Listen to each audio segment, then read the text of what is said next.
Hey yo, what's good YouTube? It's your baby Rasco. Welcome back to my YouTube channel. If it's your first time, please make sure you like, comment, you share, and you subscribe to my YouTube channel.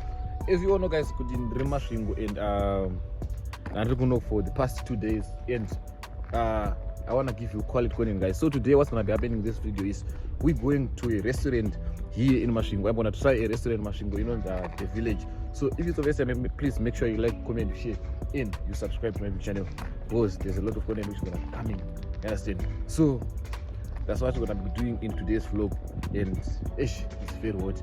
Don't mind. Anyways, guys, make sure you stay tuned. You watch to the end. Let's go. Let's get into it. So, guys, as you can see, now we currently on our way to the bus stop, and then anyways, guys, I always tell you my Zim products, nyama, which try this yogurt, get dairy board.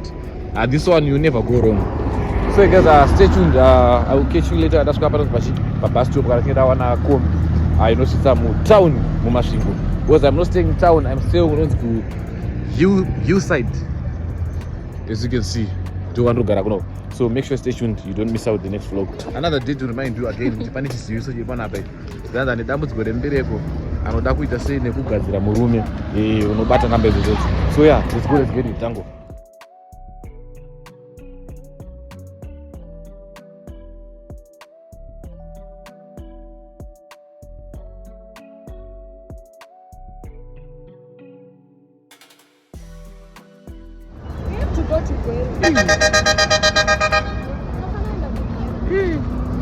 Samana yatasvika panonzi pa Kroko Motors panapa ndo panolodera mabhazi.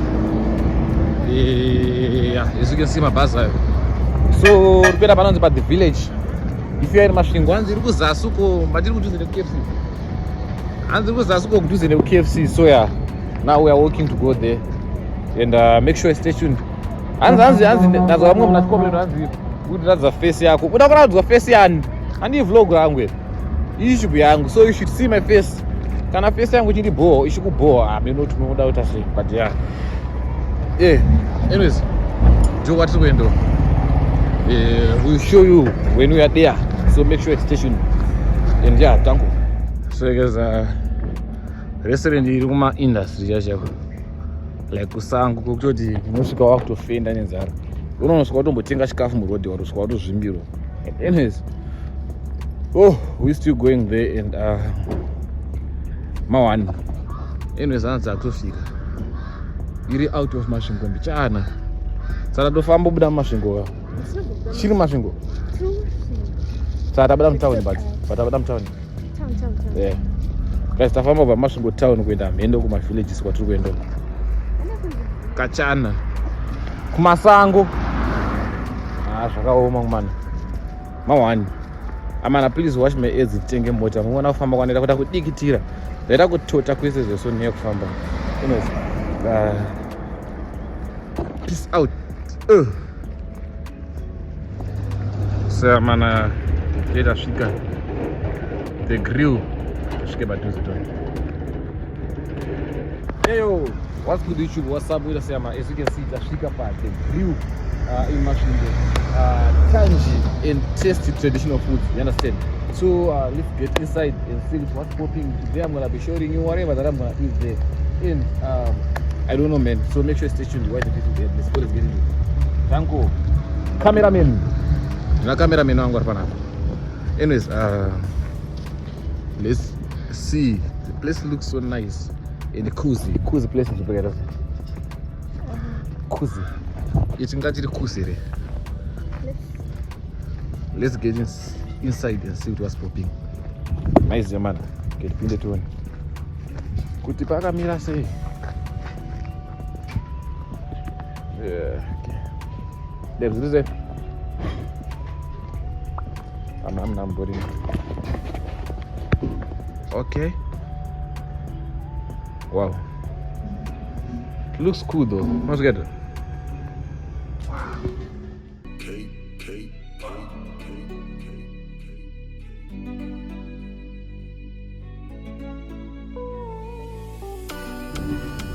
So guys, let me give you a young tour for this place. And while we're waiting for the food, you understand? So yeah, let's get it.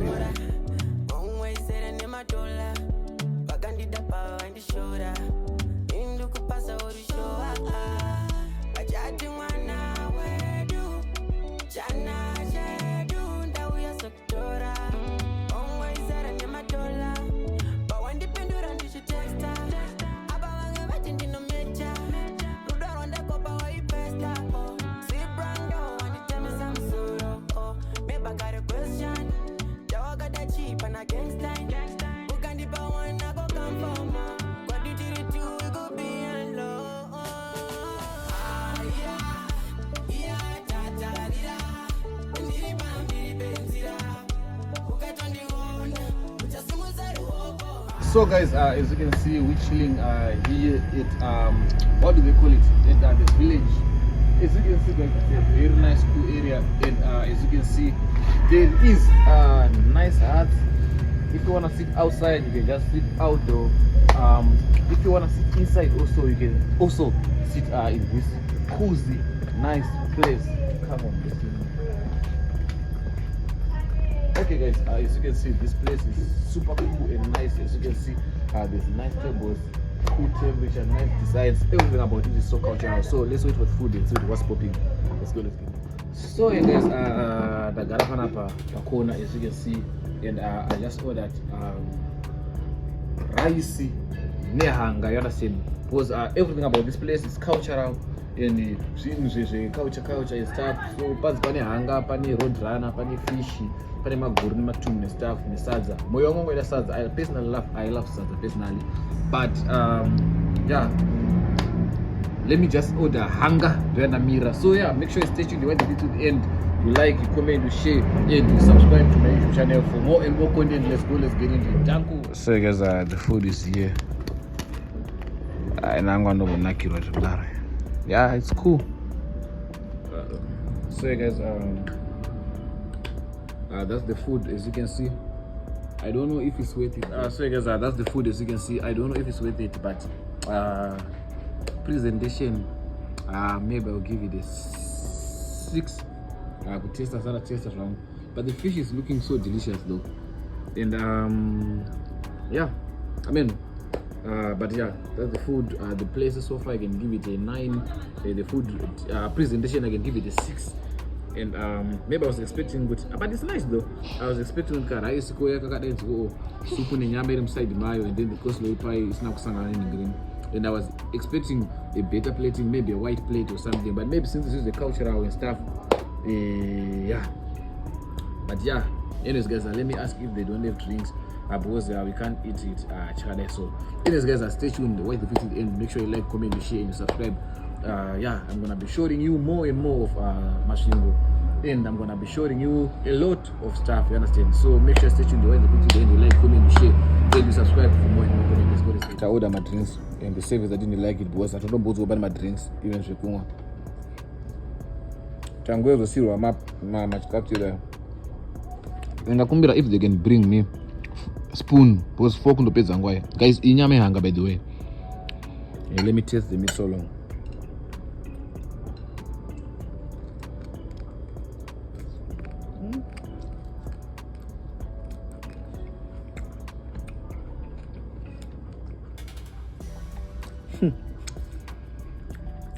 Kati ngikaka uku kasasika. Awe maybe you're supposed to know kuti yanga. Nokira zaita karodrana kaninga kakafushwa. Kati ngarodrana kakafushwa.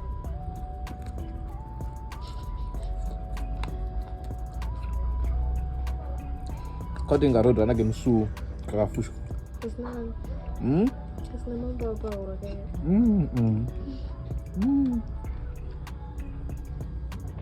Anyways guys, I get mire my drinks are here. That would minute made. And then cameraman Coke. In Coke no ndizvimbira ndodzova. Anyways, stay tuned.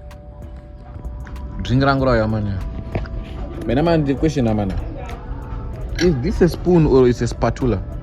Excellent, like, because I've never seen spoon like this. I just my spoon for decoration. I bought for you and bonus spoon like this, or maybe didn't around. But like what the? Yeah?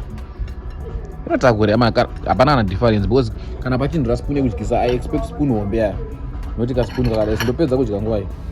And then our service is so low to that. Because how can you give me a teaspoon? Kakariba get spatula. And then at the same time, I will not eat copyright. Anyways, guys, I expect you to cut like no farongoya in a plate, in a banga, in a fork with knife. Since paninyama, not with him, no so that you could guess as well. Padoga disco babo. Padoga disco. Anyways, stay tuned. So guys, tabeza wuja. As you can see, everything is done now. So yeah guys, as you can see, now we're leaving. And to be honest, I'm winning. and ndakufara service ndechekutanga. And then the food was nice, like the hunger was tasting so nice and delicious. And then yeah, the place is super cool. As you can see, I showed you Khartoum, and the food was so nice, but the quality was good and the quantity was not good. Because sepapo ndone mukona tatozitenga maapple tatomisa chingoro so tenge maapple bandupo unodya unozona. So yeah, the quantity was not good. Andikanda order chikafu obva ndipaka basmati ka spoon ke basmati ka azvibude nika amana kanyama. I was expecting something better. Utozoramba pachana dena ngotenga kumari deda totenga 2 kg inonzi rice kumba nenyama kubucha wayezokwana so nani for kana week. So yeah, the quantity ndo mane problem, but the quality was so nice and it was so good. And so guys, ndo kwatiri kuno the place iri kuma industry kuri cool and quiet. So now we finna go to Mbare Musika yemuno nonzi muchi Masvingo.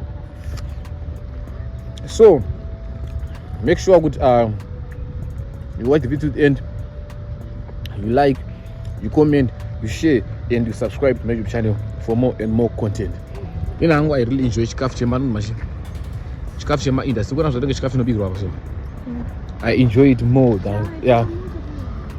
Sineda exactly, I enjoy chikafu chino more darika chikafu chema restaurant. Mamona na chikafu zvinogadzirwa kuna na Gazaland, chikafu zvinogadzirwa kuna na Mbare panzvimbo dzakangodaro daro dzedza. Food yo it tastes better than chikafu chema restaurant. Then abanzi panemwe restaurant iripo. I'm sure maybe I'm gonna try it next time. Pacheta se panchadzoka. And yeah, so now let's go back to Masvingo town, and then I'll show you kana chingapinda chi Mbare. In fact, Mbare na kusama next vlog, I don't know, but for now ngaribono kumbire Masvingo timbono zvinopera sei. Let's go it. So guys, we're still walking to go back. And that's the tallest building in Masvingo. Wango to go rasika uno ndiri pa tallest building. Ndiri pa skyscraper re Masvingo. Madrama chacho. Ine zamana ndo wati kubva uko. Ninye dongofambira kandiro kechikafu chese. Uko. Ndo wati kuenda. Anyways guys, don't forget to check out the next video. Ndira kupungwa dzangu inini. I'm thinking of going ku and kune Mbare Musika iri kuno, the new Mbare Musika iri kuno Masvingo. Kune Mbare kuno. Ani kwarara kune Mbare ikoko. Kuno people they are doing things guys. People they are doing it in life. Tichazviitawo here zvedu here. Tichazviitawo here. Anyways, wati Mbare kuno kunonzi chi? Anzi kune Mbare kuno inonzi kuchitima. So zvandichaita I want to shoot a video rekuti what $10. What zvandichatsatiswa mazvo. Zvandichatsatiswa matsatsatsa angu nemota. Matsatsatsa nomaziva. Matumbu ndo matsatsatsa. Anyways, amana tirakwenda kunonzi kuMbare kuno kunonzi kuchitima, and then we want to see what's happening ikoko, and yeah, you understand. And I want to shoot video rekuti what $5 or what $10 can get you in Masvingo. So make sure you stay tuned. You watch the video there, you like, comment, share, and you subscribe to my YouTube channel for more and more content. So guys, up on Dopa hiking spot up in Masvingo. Dopa no hiker. Paro dzogera kumba yakwenda kuHarare. As you can see vanakamira kwawo. Then mabhazi ari kubva ukoko aya. Anenge akamira pakona paya. Anoenda kunzvimbo hanzi Zvishavane, Chiredzi, Chirundu, Triangle, Bulawayo, Mutare. Saka apa Masvingo muno mune rengi inoenda Mutare, Bulawayo, Zvishavane. Inda asi Masvingo iri pakati, iri pasende kana kuti.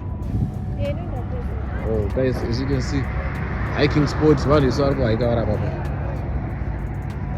Zvoti kana une go faster rako utori a nice business rako kuona vanhu vese vari apa. Carrying people from Harare to Masvingo, and then from Masvingo to Harare osvika. Then go faster mari 8 mara ndizi. From Harare to Masvingo mari 8. Mama 10 depending the time plus nemota. Munhu akaona kuti Benz here. Zvavo haungasvika uchi une ka Honda Fit kako ipapo woda kucharge same price ne GD6. So yeah, as you can see, we still out here in Masvingo. And now tara kupinda mu town. Kuna kutone sewage wokuti So wewe kana kuti Rwizi chichi? Irwizi rapa bani.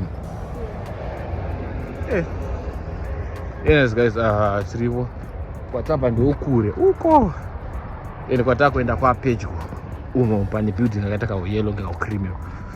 Anyways guys, stay tuned. Let me look for ice cream guy. Don't know one panapa and then yeah pakanyanga. So guys, as you can see tanosvika parengi pachona baba. Uone kuita kumanikidzwa kuti masvingo yosiri kuenda. Unoita kumanikidzwa nokupa nemabhazi. Wamboona kuti kwa pambuzi unoita kukatanurwa kana wabatana luggage yako unogona kuzopinda watopinda na bhazi rekugwera unoenda kana masvingo dongotiza kumana. Para wadi kusekerero. Iya harassment unosvika. Nodonzera luggage yako kuita kumbunyikidzwa chikurwira apa usitomboenda pamwe ungodariko zva. Anyways, imshika enda kupi? Yakarenga panapa. Enda Shani. Yes guys, ndo mabhazi. As you can see, let me look for ice cream.